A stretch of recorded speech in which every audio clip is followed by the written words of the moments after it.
Hello, everyone, and welcome to a brand new episode of Set Listing Bruce, your podcast all about Bruce Springsteen, his music, and mostly his fans. I am your host, Jesse Jackson.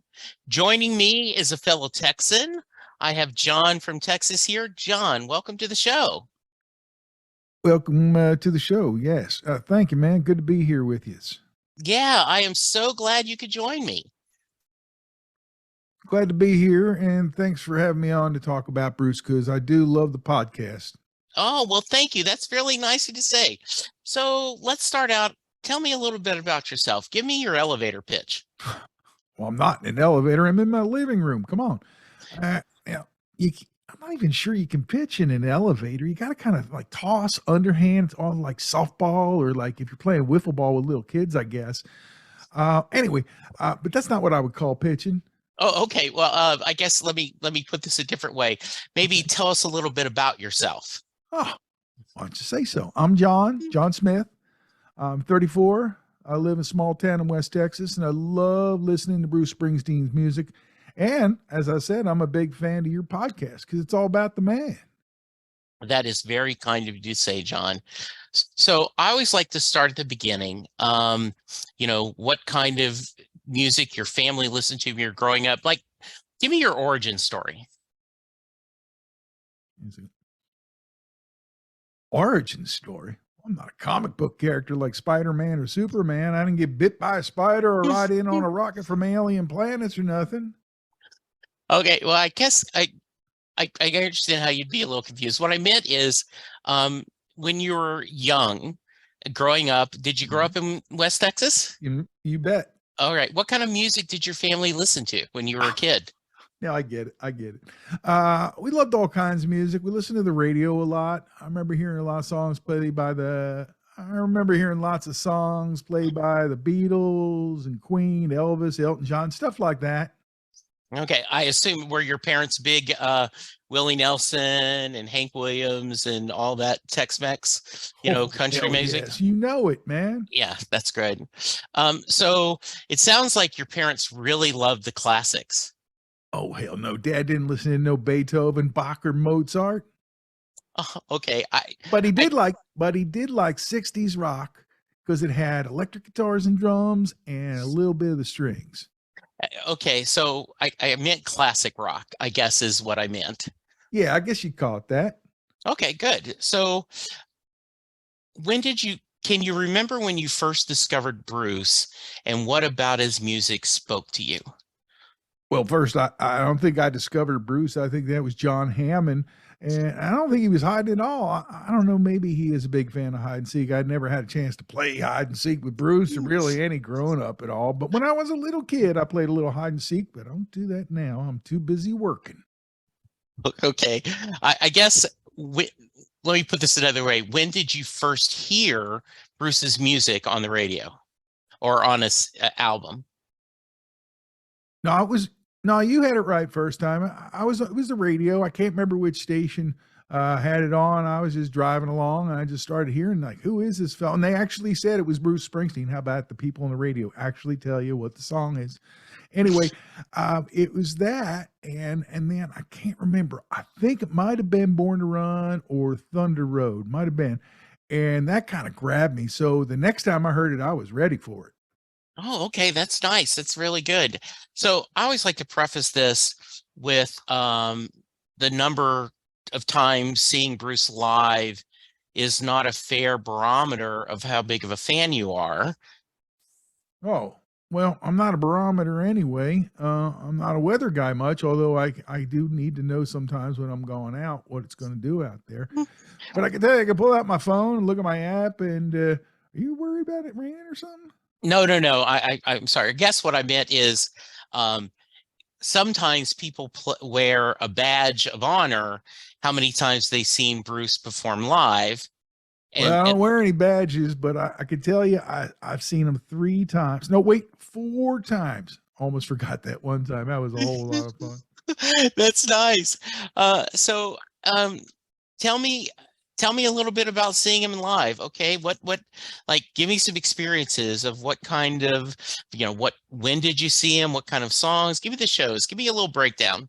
Well, I went one time with my friend Henry, And Okay. we weaseled our way all the way down, all the way as close as we could. We got almost to the front before the big security guys in front were like, right?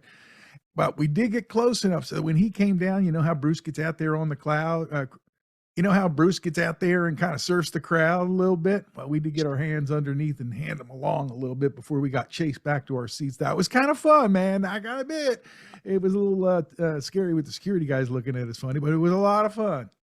That is great. That is so good.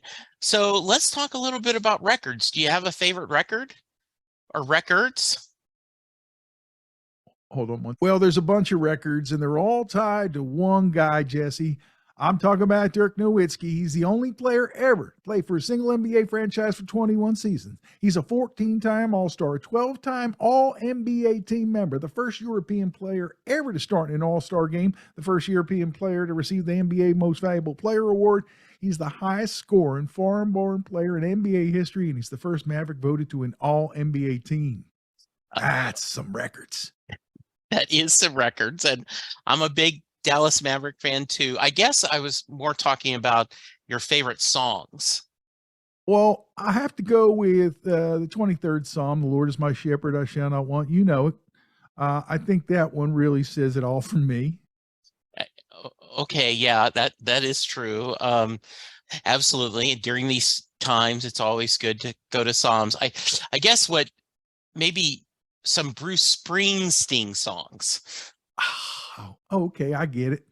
Well, I mentioned Thunder Road and Born to Run. They're two of my favorites from that record. I guess every record I have at least 3 or 4 favorite songs. In some records, it's just the whole dang thing. You know what I'm saying? I do. I really do. I can't really pick one. You know, it's often like people say, right, it's like trying to pick your favorite child, so yeah, I get that. You never want to do that, Jesse. I don't know if you got children, but you never want to do that. No, you don't. The other 3 never forget. I'm just saying. I get it. I get it. So, if you get to go see another show live, are there songs you're chasing? Well, I chase the youngest sometime in the yard, but I don't really chase songs. You know, you mentioned hide and seek earlier. Now you get talking about. You mentioned hide and seek earlier, Jesse. Now you're talking about tag. Are you sure you want to be talking about children's games? Yeah, good point. Good point. Maybe I should move on. So this has been a lot of fun. For me too, man. I've never been on one of these podcasts before. It's cool. Well, I am glad you think it was. So I end every podcast with what we call the Mary question. And what that means is Jay Armstrong, who was an honors English teacher, he's now retired, would print out the lyrics to Thunder Road, give it to his students, and they would discuss the lyrics as if it was a poem. And then at the end, he would ask the question, does Mary get in the car? So John from Texas, does Mary get in the car at the end of Thunder Road? Well, first I got to say that Bruce is a poet. He's the first person I really thought was a musician who was a poet since Dylan. And it's a hard question, man. That's like rock and roll philosophy, man.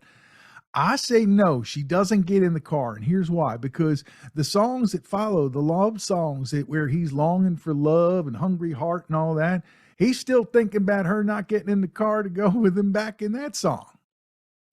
So I'd say no, Mary stays on the porch and waves Bruce goodbye. That is an excellent answer. Just by the way, about 60% of my guests say yes, she gets in the car. About 40% say no. So this is wonderful. Well, I've been in the minority my whole life. Yes, I don't know why I'm going to change now. So, John, this has been a blast. Is there anything you want to promote? Anything? Are you on social media? Do you want to share how people can reach you if they need you? I got enough friends in the world, Jesse. If you know where I am, you recognize my voice, come down to the corner bar, have us a beer. We'll have a good time.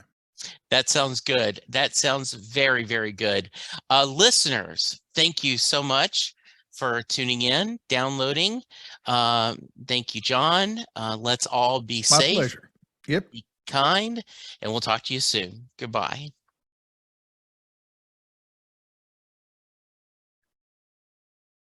All right, listeners, thank you for having a little fun with us on April Fool's Day. I am so proud and happy to welcome one of my fellow hosts from the Pantheon family of podcasts. Ray, thank you for doing this last minute.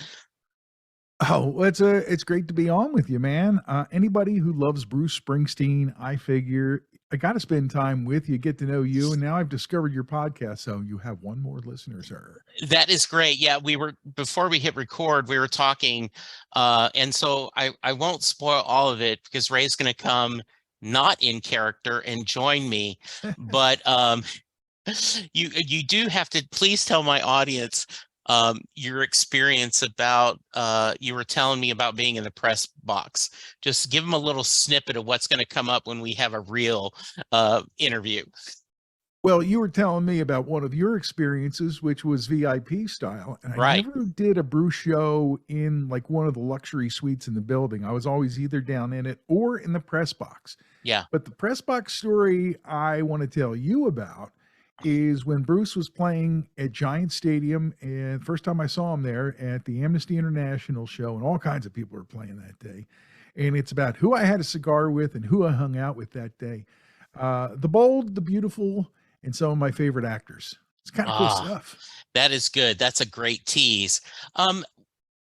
Promote your podcast for a few minutes. Tell me about what's the podcast you guys do on this network, and give us I hate to say, the elevator pitch about the podcast. Well, it really started a long time ago because Marcus and I got to know each other when he first came to Philadelphia from Denver. And from there, we became real simpatico about music and all kinds of stuff. I think that I was surprised he knew so much about the music I grew up on, and that I was surprised that he knew as much about the music I grew up on, and vice versa. And we talk about that sometimes, or it comes up in the discussion.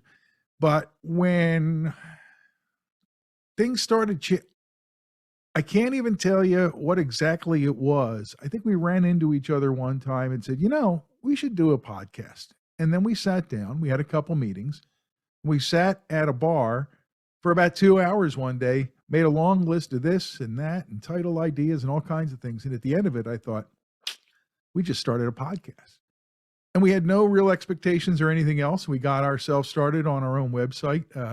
Marcus's better half is a tech person who built us a website. And along the way, we got in touch with the guys from Pantheon, and we've been with them after an episode about Bruce. It was our first episode on the Pantheon Podcast Network. And we've been with them ever since, because like-minded podcasters are banding together. Yeah, I really feel excited to join this group. The network is just filled with nothing but music shows, and you'll have to send me to your link to your first that first Bruce episode. Yeah, I've been lucky enough. Dan from the Story Song podcast has joined me. Stephanie from Stephanie Talk Tunes. I've had the Rock and Roll Librarian, Rock is Lit. So, I've had multiple hosts so I was aware of the network.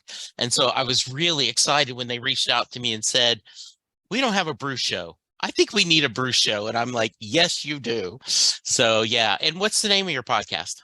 It's The Imbalanced History of Rock and Roll. It releases new episodes every Monday, and then we do a thing for the last year or so called Bent News, where we take the news and we twist it a little bit.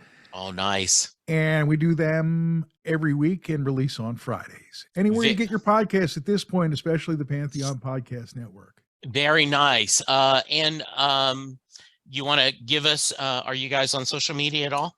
Oh, sure. We're on Facebook and Twitter and Instagram.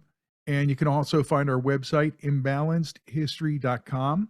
Good way to find out more about us. You can reach us there or through our email address, imbalancedhistory, imbalanced with an I, imbalancedhistory@gmail.com. All right. My friend, I am so thrilled that you could take time out of your busy day to have a little fun with me. I think John from Texas is going to be a very popular guest. I think people are going to want him to return.